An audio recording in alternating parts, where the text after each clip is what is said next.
Hello, this is Horror Studio One, and this is my unedited podcast.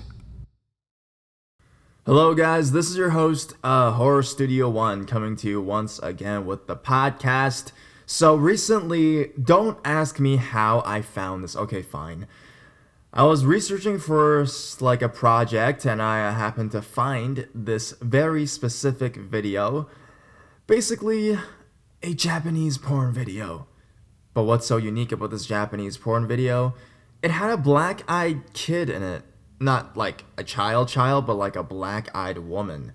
And basically, this story, you guys can go to 9gag.com or just, type in Google search Japan ghost sex or something. It's really twisted.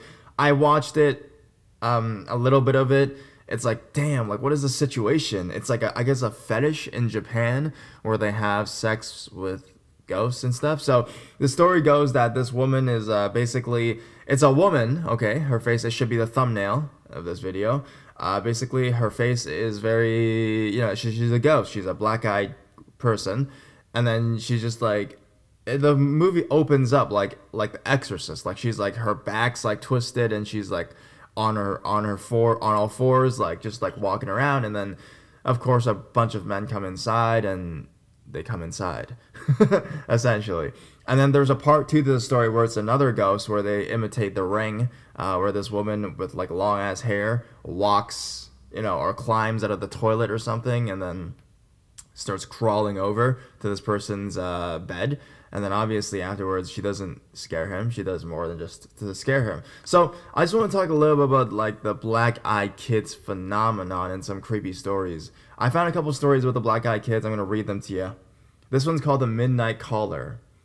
It almost felt like a dream. I woke up to my dog Lucy barking. She was upright on the bed where my husband and I were sleeping with our 22-month-old daughter, staring at our door like an unknown stranger was out there rummaging around. I thought she was just freaking out over a house noise. We'd only had her for 3 months and she was still a puppy. It could have been anything. Our roommate, a creak in the house settling, the awnings moving outside in the breeze. I wasn't too concerned initially. I decided the best bet would be to open the door and show her nothing was there. It sounds a bit silly, but it's what we do with our daughter when she gets scared, and I figured it should work with a puppy too. I opened the door and she raced to the front door. She stood there snarling at the door. It was an angry, violent growl, one I'd never heard her make before. I looked groggily at her and opened the baby gate blocking the doorway, planning to open the door and show her everything was okay. The second my hand reached for the deadbolt, Lucy went wild. She started barking and jumping towards me, and when I touched the metal, she suddenly changed her temper. She whimpered like she was afraid and backing down. As her mannerism changed, so did mine. I wasn't calm anymore. My heart was racing and sinking at the same time. I've been flooded with a mixture of fear and dread. I looked through the peephole. I can't explain why I looked, but I did. Outside were 2 kids.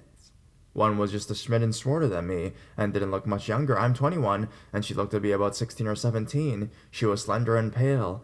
Her hair was a light shade of honey blonde, and she wore it long about mid-back, with long, thin, blunt bangs in the front that covered most of her eyes. She wore jeans, a light wash that wasn't popular right now, and a thin-looking olive-colored pullover-style hoodie. She held the hand of a small girl, who looked to be about 3 or 4 years old, in the same style jeans and a button-down ivory cardigan. The smaller one looked at the floor shyly, but had the same shade of hair tied back in a ponytail. She held a stuffed toy under her free arm, and it was identical to the one my daughter has, as was their style of dress. Had it not been for the feeling of overwhelming dread and fear, I probably would have asked these children and given them some tea or hot chocolate to get them out of the bitter cold. Something about them seemed off. At this point, I hadn't made any noise. I hadn't shushed the dog or grumbled. Nothing. I hadn't turned on any lights. These kids had no indicators that I was at the door. The older one spoke. She had a voice that was mature, confident, strong, and accentless. She held her head tilted downwards, and I could see her eyes. I couldn't see them. She said, "We have to use your phone." I stood frozen in fear. How did she know I was there? She raised her head to face me directly, and that was when I saw her eyes. There was a reason I couldn't see them through her bangs before. They were black, or midnight blue, or a dark, dark purple. They were otherworldly. She said, "Our mother is worried." As someone who has always been interested in creepy stories, I knew what she was the second she looked at me through the door. I have never been one to believe in such things. As a staunch atheist and skeptic when it comes to the paranormal, I have written off many a ghost story from friends and family members eager to tell their tales. I didn't believe it. Still, I couldn't rationalize my way out of this. I was standing with nothing but a thin wooden door between me and a black-eyed kid. There was no questioning what was in front of me right now. I did not answer her. Slowly and silently, I backed away from the door. Lucy, still cowering on my ankles, she kept talking. Just let us use your phone. I took another step back, and with that step, the tone changed. At first, she seemed polite, but I took that second step back. She began commanding, almost hostile. We're not gonna hurt you. If we wanted to do that, we would have broken in. I'll ask again. May we come in and use your phone? Lucy snarled at the door, and I inched backwards. Though something inside me seemed to be slowly pulling me back towards the door, it wasn't a physical pulling so much as a subconscious need to go back and let them in. I got to my room, covered the window, locked the door, and sat there in the dim light of the nightlight. I heard her call me back to the door once more and then quiet. I didn't go back to sleep that night, and I haven't slept right since. I know from reading about them that BEKs can just come in without permission anyways. I know they haven't hurt anyone, but I still fear I'll be the exception, and when I told my husband, he said it was just a dream. He keeps telling me to forget it, but this lingering feeling of sadness, this dread when the house is silent at night, this fear of a knock at the door, this tells me otherwise.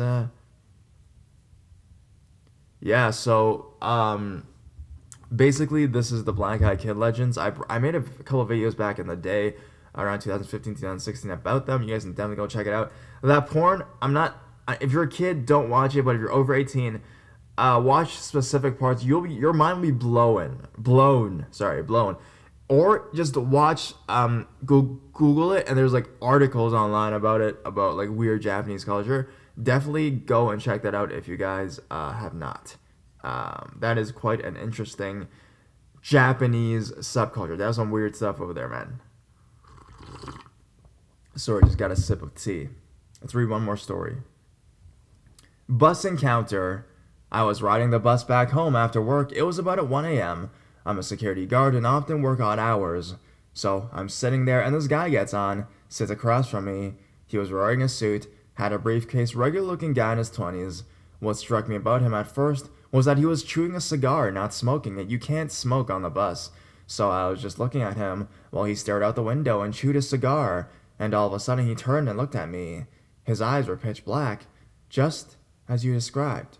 My heart started beating like a mad motherfucker, and I felt my gorge rising. I was starting to panic and I had no idea why.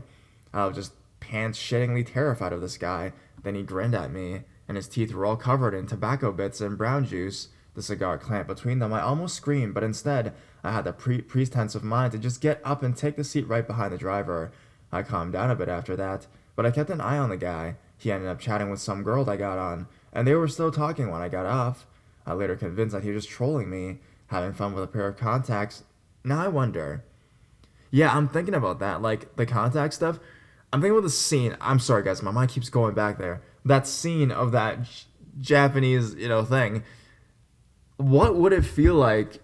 Like the girl that's playing the character of the black-eyed woman is like, okay, she doesn't have to see her own face. She's just playing this character. By the way, when they're doing things, she's like screaming like a demon, okay? So that's just like fucking scary. But the people that have to, like the guys that have to be in that same scene of that film, they're actually, they're actually doing that stuff. And it's like, this looks like an actual friggin' ghost. Like, this is horrifying. Like, I just can't believe that this stuff actually exists. Like, this is, man, like, this world is crazy, bro. Like, I just can't imagine, like, the actors themselves probably have it a lot worse than the girl, to be honest. Like, if you really think about it. Like, the girl herself doesn't have to see her face. Probably will never watch the video back, because that is just, like, disgusting. But in terms of the people that have to have sex with her, is like, whoa, bro. That's crazy, Yeah, so I want to be doing more podcast stuff recently. I kind of want to do more face stuff as well. So if you guys have any suggestions for more podcasts or what time I should be doing, maybe like a live stream or something, put it in the comments below. I want to thank you guys for still the continued support with everything, and I will be making longer videos soon as well. So I'm sorry about the short videos these days, but I will be making longer videos, hoping to satisfy you guys, so you guys can listen to me while you guys are, doing the dishes or doing something else or not watching Japanese ghost porn. So definitely go check that out if you're over 18 and you can be like, whoa, what the hell is this? I just want to show you guys the world. So yeah, I'll talk to you guys soon. Go check it out. Bye.